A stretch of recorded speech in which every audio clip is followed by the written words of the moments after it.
go straight to the device. It won't go straight to the Kindle. It won't go straight to the Kindle in your home until you get to an area where there's a potential Wi-Fi and you can connect to it. Do you know how to do that? Okay. All right. So that's a whole other issue, but. So in other words, you have to have Wi-Fi in your home in order for it to go directly. Right. So this was one option, right? Getting it directly to your device, sending it to your device.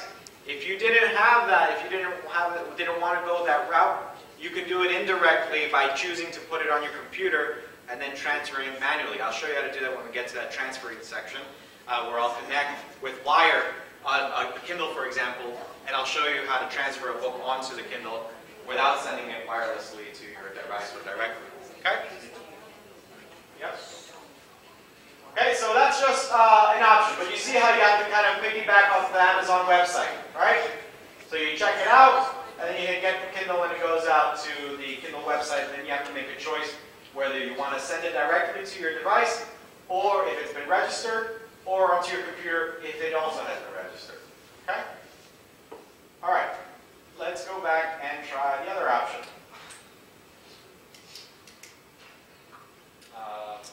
So for Android devices and iPods, you have to go to get for the Kindle? Is that what you're saying?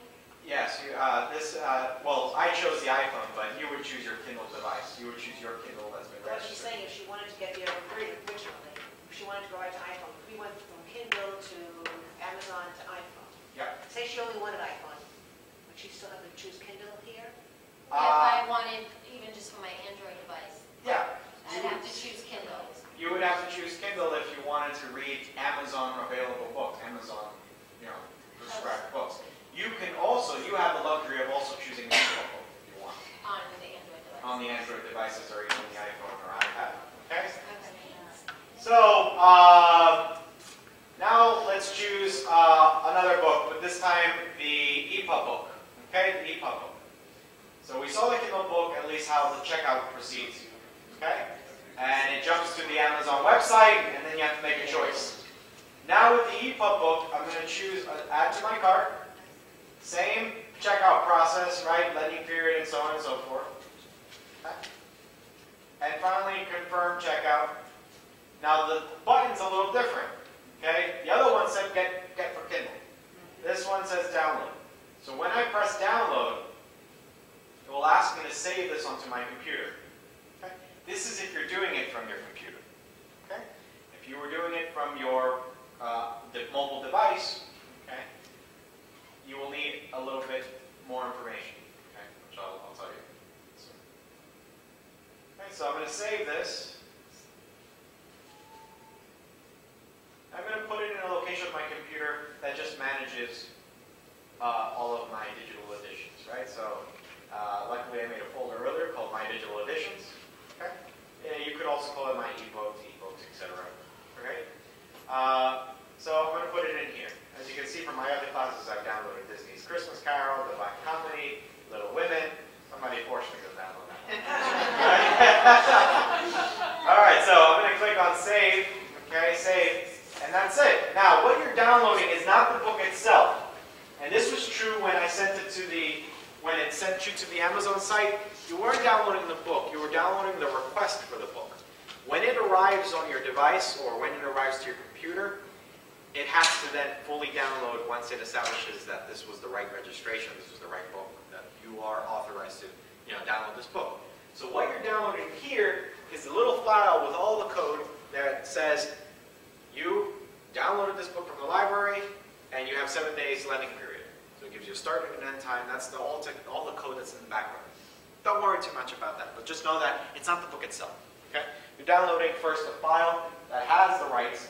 Then you have to proceed by downloading it. Okay, so let's open up the folder first. So it was here under the folder called My Digital Editions. If you don't know how to do this, you will need some computer basic classes. But essentially, start program and then documents, because that's where I've saved the folder there. And there's the My Digital Editions. Okay, your computer obviously will be different than mine, but all in all, it's up to you how you organize your computer. So there's the book I just downloaded, the Academy Book 1, the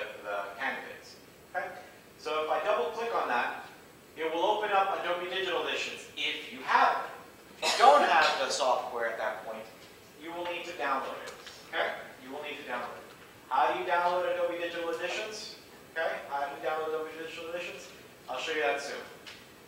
So, it was very quick, by the way. When I chose OK, that little bar went quick. Okay? And now I have the book in my hand. It downloaded the book 100%. There's all the chapters, acknowledgments, prologue, preface, if any, okay, etc. And I can read the book right on my computer if I wish. Okay? Now, if I want to obviously have it on my device, this requires extra steps, which I'll show you also. So you can go through this and read and read and read and read and read and read, even on your computer. Okay? So Adobe Digital Editions, how do you get that software? So if you go to the help section here, okay, the help section for the site, there will be your area to allow you to download, okay, download the software that you need. Okay? So support or device resource center, etc. So this is for the overdrive. I told you we'd be back here. But let's first talk about the digital editions part. I'm sorry, so Yes. what do you hit? Do you hit support or? You can click on help to read more information on how to do that. The quickest way is that there will be a link on any of the catalogs in any of these sections for EPUB Fiction or any of these quick links here on the left. At the very top, you'll see a little link that says the software that's required to read these books on your computer. So that's Adobe Digital Editions. If you click on that link, it will take you to the Adobe website. There it is, adobe.com. And there's the Digital Editions book. So you'll have to install it, right? Launch. In this case, it says launch because I already have it installed. But yours will say install and just go through a step of installation. If you don't know how to install software, you will see this soon. I don't have Overdrive installed. When we get to the Overdrive, I'll show you how to install just quickly software. It's usually click, run, and step, next, finish. That's it. Now you have the software to be able to read it. It's important. This is a computer concept. If you don't have the program that's able to read the file, you can't read the file. So the same thing here.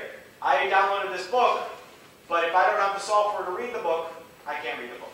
How do you know if you have the software? Because I thought Yes, when you don't, yes, so let's say when you don't have the software, you get a little message like this from your computer. Windows cannot open the file, blah, blah, blah, blah, blah. To open this file, Windows needs to know what program you want to use. You don't have the software, okay?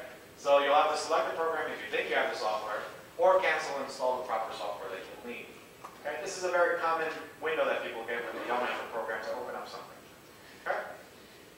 So this is the Adobe Digital Editions. Now, you will need a Adobe ID.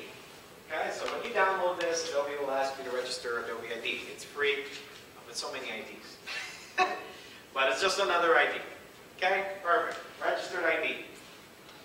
Okay, and then you will download it, verify that that it's coming from the library and it's free, and that the lending period is from this date to this date, right? From 13th to whatever, 25th, I think was the checkout date that I had on. Now, the nice thing about this software is that you have a little catalog here. So if you've been doing this a lot, you can click on the library button here. The library button, and it shows you a list of all the books that you're downloading. In addition, it even tells you how long you have this book for. 7 days. Okay, 7 days. Now, if you want to return this item, okay, there's a little button up here. I know some people are like, how would I have known to click on that button? Now you do. So there's a little button here that gives you the options to open up that book for reading, deleting the book, all right, or returning borrowed item. Now, deleting the book does not return the book, okay? Deleting the book does not return the book, okay? You can return the book by choosing the option to return the book. Now, that's on the computer. On your device, depending on the technology, it may not have the option to return the book, okay? In which case you'll have to let the lending period expire. Okay, so 7 days in this case. And then it's automatically returned. And it's automatically then returned. Yeah, Yes. Yeah, it goes back. It goes back to the. You'll get credited back to your five books at a maximum, right? You get that credit back. But you can't read it any longer. It won't allow you to open it. It says, lending period has expired. Please download the book again, etc. Okay. So you'll go back to the library site, you'll go and search for it again, and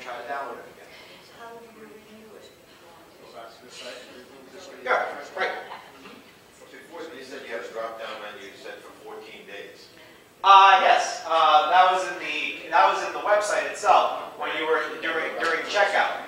So does it give you the ability to keep it for that 14 days? Yes, Okay. yes. So, okay. It'll come up, okay. So 7 days is not... Yes, 7 days is the default for your library. But you can extend it to 14 days, as you saw in the option, as the drop-down option when you were checking out. There's a little option for you to extend it to 14 days. Okay? I suggest, okay, that if you read the book quickly, and you don't need it for 14 days, that you return it. It's fair to everyone else, because then they're not waiting around for that book to be on there. That's, again, if you have the capability of returning it. Okay? So that's on the computer side. Okay, that's on the computer side. To transfer to your device, the Adobe Digital Editions only works with certain software. Only works with certain devices.